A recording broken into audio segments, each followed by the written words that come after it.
This is Mark at Business Manufacturing. I'm here to show you one of the neat things about the ecobee thermostat when it comes to testing the system, the heat pump helper system, after it's all been installed, and making sure that everything is running properly and make sure that everything's wired properly.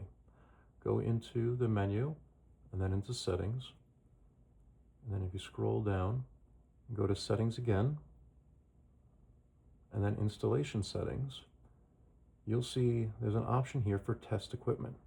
When you tap on that and click OK, it breaks down all the different functions of the system. So you can isolate and make sure that your auxiliary is running the way it's supposed to, your heat pump heating and cooling are running the way they're supposed to, and the fan is operating correctly. So before you leave any job, make sure you go into here, make sure everything is operating properly. Make sure you actually have cool air coming out when you put it in cooling mode, and make sure that the entire heat pump system is operating properly by going into here. Makes it quick, easy, and you don't have to fool around with a lot of the other settings.